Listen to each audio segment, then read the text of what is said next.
Picture this. It's the summer of 2019 and WeWork is on top of the world. It's one of the most valuable startups on the planet, with a staggering $47 billion price tag, worth more than Ford, more than General Motors, and more than giants of American industry. Its leader, a charismatic, almost messianic figure, promising to elevate the world's consciousness. Just 6 weeks later, the company was on the verge of collapse. That massive valuation had vanished into thin air, and its leader was kicked out in disgrace. So how does a company touch that much money that fast? It all comes down to one critical decision: the choice to go public. This is the story of how one single document, an IPO filing, exposed a multi-billion-dollar house of cards and triggered one of the fastest corporate meltdowns in history. To understand the collapse, you first have to understand the cult, because that's really what it was. Founded in 2010 by Adam Neumann and Miguel McKelvey, WeWork's idea was simple: lease office buildings, give them a cool millennial makeover, think exposed brick, kombucha on tap, and then rent out small spaces to freelancers and other startups. At its core, WeWork was a pretty simple real estate company, but that's not the story Adam Neumann was selling. Neumann wasn't just a CEO, he was a prophet, a towering figure with flowing hair. He wasn't selling office space, he was selling a community, a purpose, membership in what he called the We Generation. He masterfully rebranded a boring real estate business into a world-changing tech company, a space-as-a-service platform that was building a global social network. His mission, as he famously declared, was to elevate the world's consciousness. And for a while, the world's biggest investors bought it completely. Chief among them was Masayoshi-san, the head of the Japanese mega fund SoftBank. Neumann's charisma was so powerful, it convinced SoftBank to pour in billions, launching WeWork's valuation to an astonishing $47 billion by early 2019. For context, that valuation was slapped on a company that had lost an eye-watering $1.6 billion in 2018 on revenues of just $1.8 billion.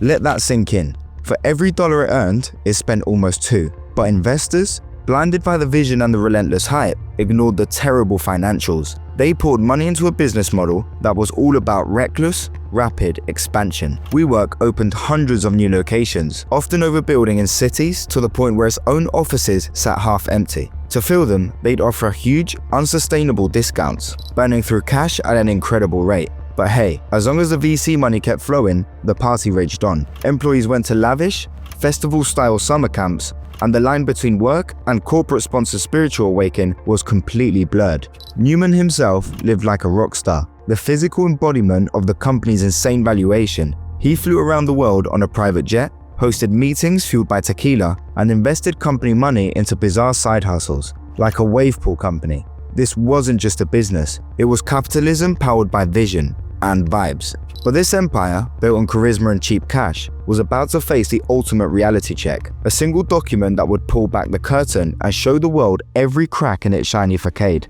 On August 14th, 2019, WeWork made its fateful choice. It publicly filed its S-1 document, the mandatory paperwork for going public. An S-1 is supposed to be a sales pitch to new investors, but for WeWork, it turned into a confession. The S-1 was a public undressing, laying bare all the rots hiding beneath the cool, modern furniture. For the first time, everyone could see the numbers without Neumann's sales pitch, and they were horrifying.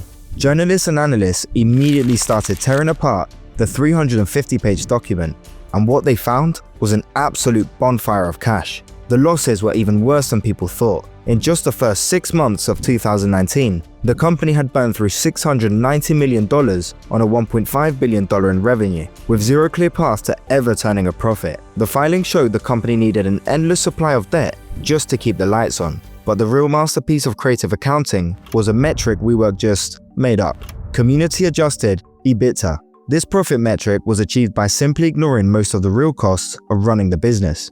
Things like marketing, administrative costs, and construction. Think of it this way: it's like a hot dog stand claiming it's profitable by only counting the money from hot dog sales, while completely ignoring the cost of the car, the hot dogs, the buns, and the guy selling them.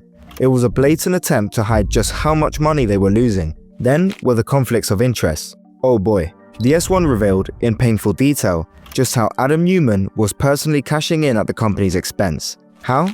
Well, he was buying properties and then leasing them back to WeWork, essentially acting as the company's landlord. He even trademarked the word "we" and then charged his own company almost $6 million for the rights to use it. The whole corporate structure was a tangled mess designed to do one thing: Keep Adam in total control. He held special shares that gave him 20 times the voting power of a regular investor. This wasn't a company, it was a kingdom.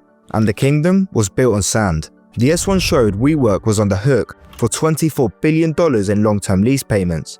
It was signing 15-year leases and then renting the space out short-term, 1 or 2 year contracts. If the economy took a downturn, WeWork would be stuck with billions in rent and no one to pay it. The illusion shattered. WeWork wasn't a tech company, it was a massively over-leveraged real estate company, playing a high-stakes game and losing badly. The decision to go public had backfired, turning a floodlight on a business that could only survive in the shadows. The fallout was immediate and brutal. The next 6 weeks were a masterclass in how to destroy a company from the inside out. Public investors, unlike the VCs charmed by Neumann, were horrified. That carefully crafted $47 billion valuation, it wasn't just questioned, it was openly mocked. The company's roadshow to pitch the stock was a disaster. The plan to raise billions at nearly $47 billion valuation became a joke. First, the target valuation was cut in half, to around $20 billion. Then it plunged to $15 billion, and then a catastrophic $10 billion. In just a few weeks, almost $40 billion in imaginary value had vanished into thin air. And the myth of Adam Neumann as a visionary genius, that crumbled just as fast. Stories of his wild behavior, once seen as quirky, now seen as dangerous, started to spook investors. His private jet, the tequila, the dreams of becoming the president of the world, it all painted a picture of a founder who was completely out of control. On September 17, 2019, the inevitable happened. WeWork officially pulled the plug on its IPO. The company was hemorrhaging cash and, with no public offering to save it, was in real danger of going bankrupt. The party was officially over. Panic had set in. The company announced the transformation plan, the private jet was put up for sale, the wave pool company and other side projects were shut down, and then layoffs started. With 2,400 employees, almost 20% of the company losing their jobs. The we generation was being fired. The final act centered on the man himself. On September 24th, Adam Neumann was forced to resign as CEO, but he didn't do so quietly or empty-handed. In a final, mind-boggling move, the board handed Neumann a golden parachute worth an estimated of $1.7 billion. He had driven the company off a cliff and walked away a billionaire. With Neumann gone and the company on life support, its biggest backer, SoftBank, had to step in with a multi-billion-dollar bailout just to prevent a total collapse. The 6-week period that started with a triumphant IPO filing ended in a humiliating surrender. The $47 billion tech unicorn was officially dead. The story doesn't end there. In a weird twist, WeWork did eventually go public in 2021 through a different method, but at a much smaller $9 billion valuation. It didn't matter. The business was still fundamentally broken, and the pandemic-fueled shift to remote work was the final nail in the coffin. The losses kept piling up until in November 2023, the company that once was America's most valuable startup filed for Chapter 11 bankruptcy. WeWork emerged from bankruptcy in mid-2024, a shadow of its former self. After shedding $4 billion in debt and ditching hundreds of unprofitable locations, it's now a private company worth around $750 million.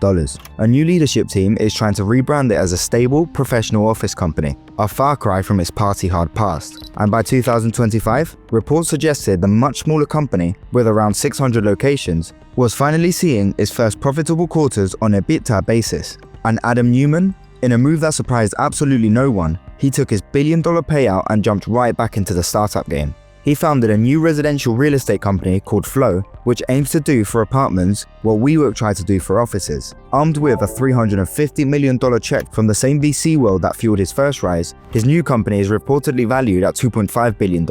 In early 2024, he even tried and failed to buy WeWork back out of bankruptcy. The WeWork saga is one of the greatest cautionary tales in modern business history. It's a story about the danger of hype, the fine line between a visionary and a salesman, and what happens when you make one single fatal choice. The decision to file that IPO, to step into the unforgiving light of the public market, revealed the truth. Behind the kombucha and the slogans, there was never really a we, just a deeply broken business, burning through other people's money as fast as it could. So much of the WeWork story is about its founder, but what do you think? Was Adam Neumann a brilliant visionary who just flew too close to the sun? Or was he a grifter who sold a fantasy from day one? Let me know your thoughts down in the comments, and if you want more stories about the critical decisions that make or break fortunes, make sure you subscribe.